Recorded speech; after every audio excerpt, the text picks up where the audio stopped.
Hey traders, Brian here with a video on another tool for your toolbox for intraday trading. Today, while we were in session, and you can confirm all this in the Discord channel, at about 11:23 today, I said, hey, if the market, we were right here, and I said if the market gets back above 19,882, look for one of our setups and take it long. It's a buy above that level. And we had a John Wick there. You had a B4 jiggle here, B4 jiggle there. You could have taken any of those trades. And the objective is to try to get more than 50 ticks on these trades. But, I mean, you could trade over how you want to. But I bet you're saying, man, how did he know to buy at 19,882? I mean, where did that level come from? That dude must be a market savant. Well, not really. You know, it's an old concept, and I have to give props to another trader who looked at it from a different angle. All this is I'm using Larry Williams' open range breakout. This is an open range breakout, but set to a much larger level. But what we're looking for is we're looking for the market to get outside of this and then come back inside. So this doesn't take any skill at all. It takes none. The only skill required is for you to understand the significance of peaking outside on the downside and then getting back inside and looking for a trade. You see, I took the trade over here, and my stop was down here at about 866. I had a wide stop on it, and then I got bottom ticked. I mean, I got 64 ticks out of this right here, but you can see I got bottom ticked before it turned and just went much higher. So that was a good trade there, and that's what I'm looking for, more than 50 ticks. So that's the concept. I don't have any of the other levels on this. I wanted to show you essentially the high, the low, the high, session low, and then these purple dash lines are the first hour of the market's high and low. That's all this is. Some people call it the initial balance. Some people just call it the opening range. But it's set for the Eastern time, 9:30 to 10:30. That's what it's set at. So today I just dropped these on the lines. I have a tool that I purchased from Ninjaco that tracks the time, and but what we can do is I can give you a cool little indicator if you like this. Again, this is just another tool for your intraday trading toolkit. But look at that. That was a nice trade. Did it play out again today? Dipped below, came back, and got back above. We had a John Wick there above our filter. Beautiful trade there. I'm looking for a setup there. I don't get it. Looking for a setup. I don't get it. We push above. We come back. I'm looking for the break above. I would have gotten in there. I would have probably held through this. My stop would have been back down here. And, more than likely, I would have, gotten in here. I know how I trade, and probably came out right around this area here. So that would have been a nice trade. We poke down below again, looking for the setup, don't get it. Back up, get the setup, and we take off and go. So, so that's the concept. It works the same on the top side as well. So I want to make this easy for you. So what I did was, it took me a while to find it, but I went and found the AMO open range indicator. So you set it for your time zone, but I've got mine set for 9:30 to 10:30. Regular open, I deselect that. Show open range, yes.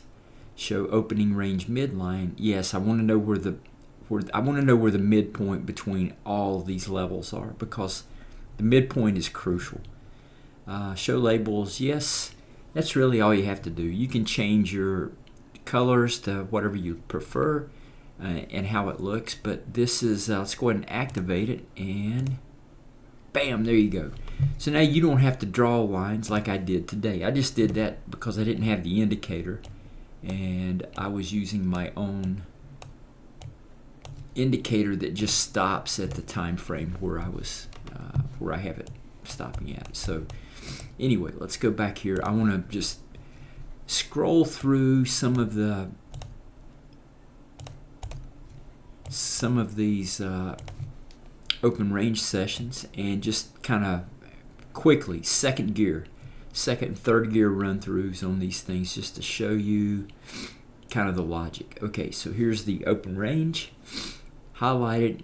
This indicator will highlight it for the entire day, so you don't have to draw any lines. And again, I just want to emphasize, this is just another tool that you can use to put context around the market's movement.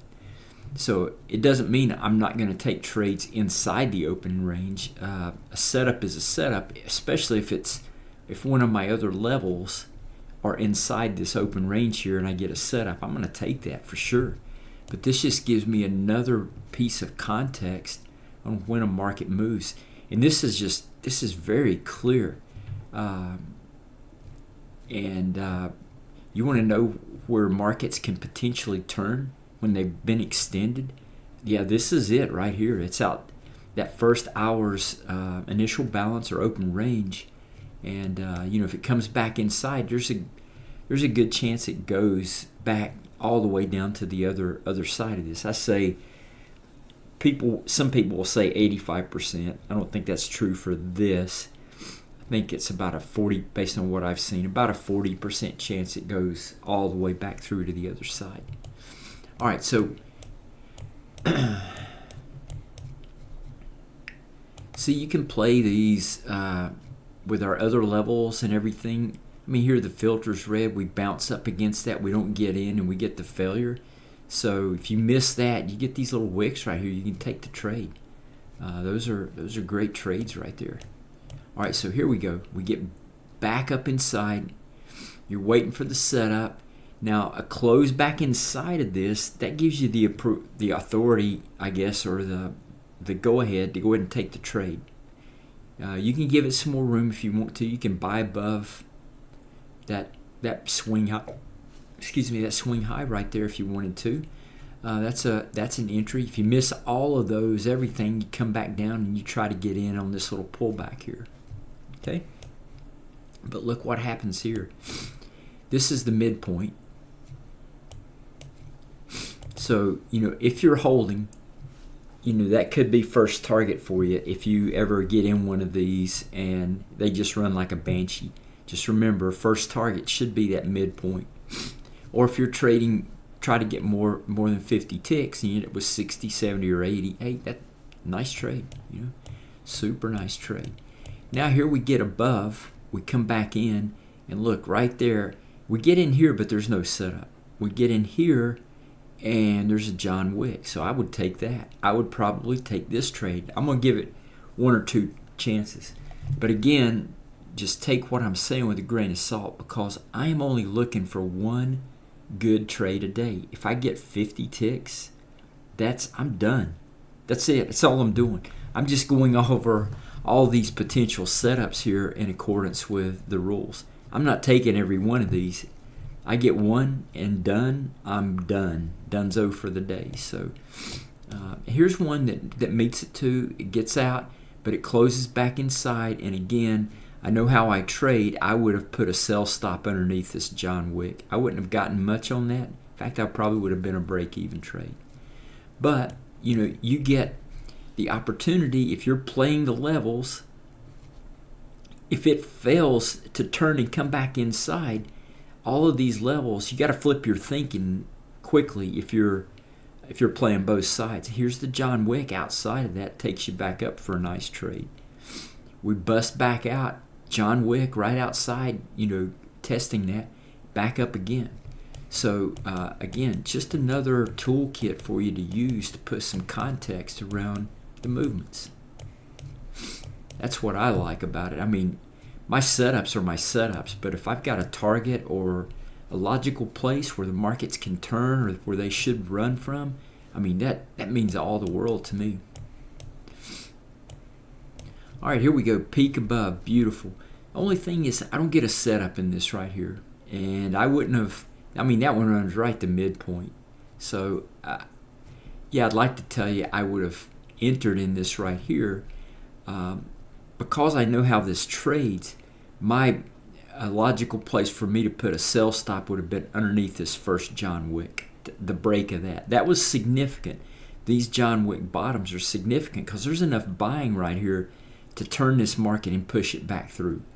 So I'm always, a lot of times I am putting sell stops underneath or buy stops on the other side of those wicks right there. So I don't know if I would have gotten into that, but if I would have, that would have been where I would have put my sell stop right there. And because it came so deep, I would have been sweating bullets until it got underneath the filter here. That's not enough. That's not enough of a peak above for me to get me excited. But back inside again, look what we get: a B4 jiggle and filters red. So if you're looking for your one trade like I am, that fits the bill right there. Here we go. Big move out, big move back in, first reaction, bam. I don't really have a reference over here to put it. That's just way too far down the ladder for me to put a sell stop. There's no way I'd put one there. But I'd definitely try to take this one. And you know, my exit on this is I'm running these stops a little wider, 15 handles and more.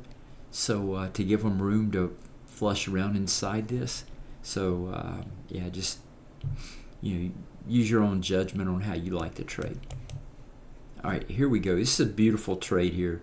We get above, we John Wick it. It doesn't get back down, and it just rips right straight back up.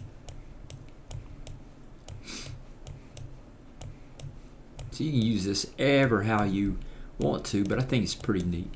Here's one, pokes his head back out, comes in. Yeah, I don't know. There's a good chance I would have gotten in, right about here, and sell stop would have been above the high. So this is all hypothetical because I did not trade it, but that one hypothetically could have worked out. Here's another one. I would probably been break even if I'd taken that trade. Here's one. If I'd taken that trade, I would have probably lost the max on it.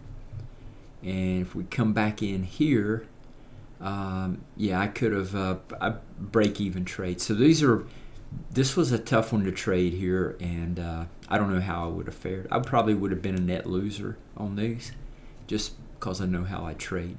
But I can tell you, I would have knocked this one out. So John Wick stop would have been way up here, all the way down. So yeah, how I trade, I would have either gotten like 7 or 8 minimum or about 12 off of that one right there.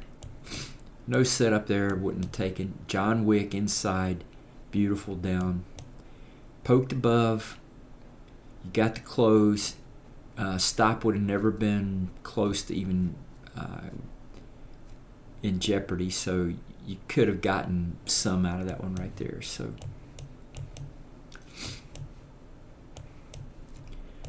here we get back in, we get the setup, and nice move up. That's all I'm looking for there. So I think you kind of see what we're trying to do and how you can use this. The peak below, and the move back up. Here, I definitely would have had, you got this cluster, and then you got this wick. So if I had not gotten in on this push up here, I would have been in above that, for sure, above that little wick. Just trying to show you some different ways. Poke above. This is a beautiful setup here, and you get the 1 bar reversal and close down. I would have been in that right in there, so we would have had a nice run down in that one. Super nice. All right, so I think I don't want to just continue, so no setup. We get it in, set up, take that, not even, there's nothing that buckled to the downside until up in here, so that would have been a nice clean run up. Here you have one, again, I'm looking at these wicks, so that would have been a marker for me right in there, and we've got halfback right there, so above that or above halfback would have been where I would have put a buy stop, since this was so close to halfback. I want to see it deal with halfback and get above it first, if all possible. Okay, so I think that's all I wanted to talk to you about. Hopefully you find some use out of this, and I think it's a pretty neat technique to use. So it just fits hand in hand with some of the other levels that we're looking at, and more and more I'm just all about the levels, and then using my setups to try to get the trades. And like I said, my consistency has improved dramatically since I've been doing that. So I'm going to keep it up, keep working on the levels, keep finding stuff that makes sense from a level perspective, and then let the setups do the rest. All right, good luck in your trading. We'll chat later.